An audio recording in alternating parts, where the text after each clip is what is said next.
वैसे तो हेलीकॉप्टर और हवाई जहाज दोनों का इस्तेमाल उड़ने के लिए किया जाता है, लेकिन दोनों के उड़ने का तरीका और कैपेसिटी काफी डिफरेंट होती है। जहां हवाई जहाज जेट इंजन की मदद से आसमान में उड़ान भरता है, तो वहीं हेलीकॉप्टर रोटर पर लगे पंखे जैसे ब्लेड की मदद से उड़ते हैं। वैसे तो हवाई जहाज हर मामले में हेलीकॉप्टर से बेहतर ही होते हैं, लेकिन वजह ऐसी भी है जो हेलीकॉप्टर को एरोप्लेन से भी बेहतर बनाती है। दरअसल हवाई जहाज को उड़ने के लिए हवाई पट्टी यानी रनवे की जरूरत पड़ती है, जबकि हेलीकॉप्टर को उसकी साइज से बस थोड़ी बड़ी जगह मिल जाए तो उड़ान भर लेता है और हेलीकॉप्टर किसी भी समतल जगह से उड़ सकता है, आगे जा सकता है, पीछे आ सकता है, हवा में एक ही जगह पर टिक के रुका भी रह सकता है। जबकि हवाई जहाज को अगर मोड़ना भी होता है तो उसे काफी आगे तक जाना पड़ता है।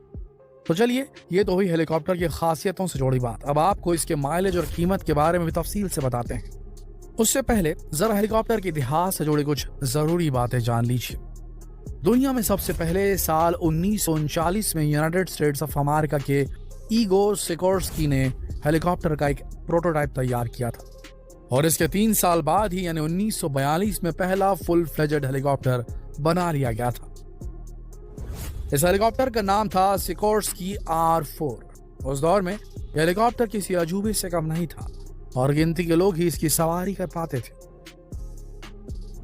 लेकिन आज तो करीब करीब हर बड़ा कारोबारी अपने प्राइवेट चॉपर रखता है। बड़े बड़े पॉलिटिशियंस, बड़े बड़े सेलिब्रिटीज हेलीकॉप्टर की सवारी करते हैं।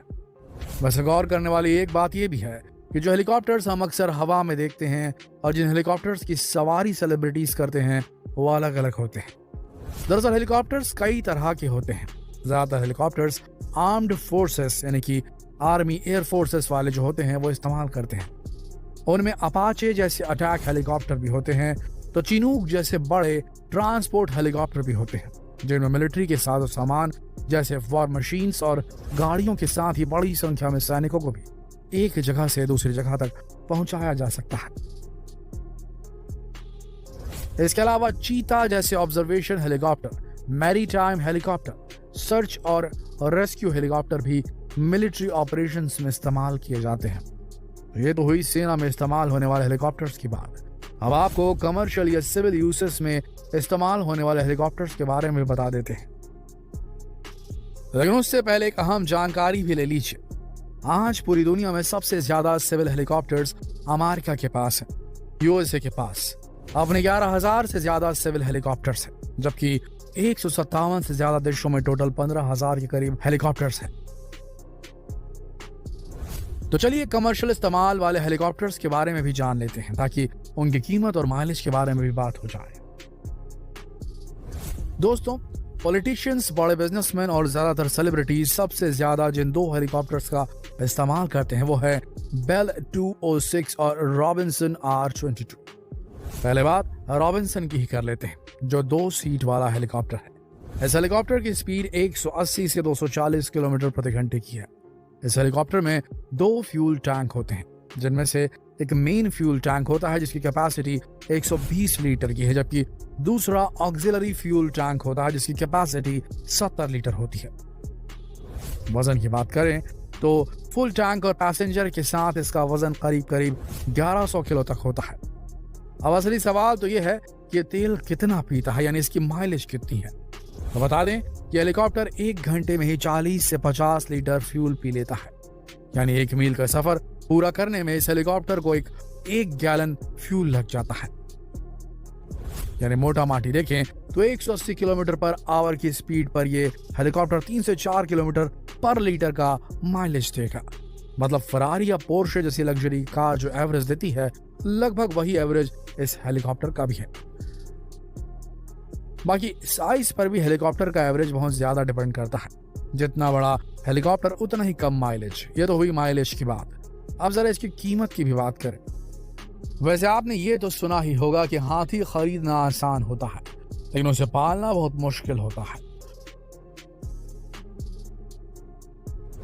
लेकिन हेलीकॉप्टर के केस में यह कहावत थोड़ी अलग हो जाती है, क्योंकि इसे खरीदना और मेंटेन करना दोनों ही मुश्किल होता है। ऐसा नहीं है कि जैसे आप बाइक या कार खरीद लेते हैं वैसे हेलीकॉप्टर खरीद लेंगे।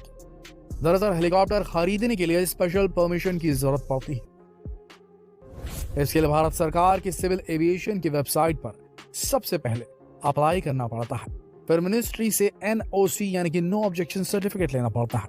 उसके लिए अपनी और हेलीकॉप्टर की पूरी जानकारी देनी पड़ती है। इसके बाद रजिस्ट्रेशन के लिए DGCA यानी कि director general of civil aviation से भी परमिशन लेनी पड़ती है। DGCA में हेलीकॉप्टर खरीदने वाले शख्स को अपनी और हेलीकॉप्टर के साथ ही उसे उड़ाने वाले पायलट और हेलीकॉप्टर के रखरखाव की भी जानकारी देनी पड़ती है। तब कहीं जाकर हेलीकॉप्टर खरीदने की परमिशन मिल पाती है। यानी हेलीकॉप्टर खरीदना इतना आसान भी नहीं होता। ये तो आप अब समझ ही गए होंगे। चलिए परमिशन के बारे में जान गए तो इसकी कीमत के बारे में भी जान लीजिए। वैसे दोस्तों, सपनों की कोई कीमत तो होती नहीं, और अगर आपका भी सपना है कि आप एक हेलीकॉप्टर खरीदें तो दुनिया का सबसे सस्ता हेलीकॉप्टर रॉबिन्सन R22 खरीद सकते हैं। लेकिन इसके लिए आपको $2.5 लाख चुकाने पड़ेंगे। अगर इंडियन करेंसी में इस रकम को कैलकुलेट करें तो यह होगा करीब 1,70,00,000। वहीं अगर दूसरे हेलीकॉप्टर बेल 206 की बात करें तो इसकी कीमत $7 लाख है। भारतीय रुपए में इस रकम को देखें तो ये 4,70,00,000 का होता है। कीमत बढ़ने से हेलीकॉप्टर की साइज और सीटिंग कैपेसिटी बढ़ जाती है। जहां रॉबिन्सन 2 सीटर हेलीकॉप्टर है, वहीं बेल 206 5 सीटर हेलीकॉप्टर है।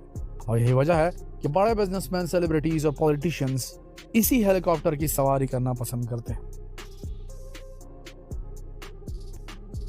अब इससे भी ज्यादा बड़ा और एडवांस हेलीकॉप्टर सेलेक्ट करेंगे तो कीमत भी उसी हिसाब से बढ़ती जाएगी। वैसे अगर आप में से किसी ने इनमें से कोई हेलीकॉप्टर खरीदने का मन बना लिया है तो जरा सा ठहर जाइए जनाब, क्योंकि हाथी को सिर्फ खरीदा नहीं जाता, उसे पाला भी तो जाता है। और इस हाथी को हमारा मतलब है हेलीकॉप्टर को पालने के लिए आपको एक पायलट तो चाहिए होगा। तो भाई एक अच्छे पायलट की सैलरी 50,000 से 1 लाख तक होती है। इसके अलावा हेलीकॉप्टर को जब भी किसी एयरपोर्ट पर लैंड कराएंगे तो उसका किराया भी अलग से भरना होगा। अगर किसी मैदान में हेलीकॉप्टर लैंड कराना है तब भी परमिशन के लिए फीस तो भरनी होगी। तो दोस्तों, उम्मीद करते हैं कि हेलीकॉप्टर से जुड़ी तमाम जानकारी आपको जरूर पसंद आई होगी। अगर आपको ये वीडियो पसंद आए तो जितना हो सके इस वीडियो को शेयर करें फेसबुक पर, व्हाट्सएप पर, यूट्यूब पर। कल फिर मिलेंगे एक और दिलचस्प वीडियो में। तब तक के लिए आप सबका इस वीडियो के अंत तक बने रहने के लिए दिल से धन्यवाद।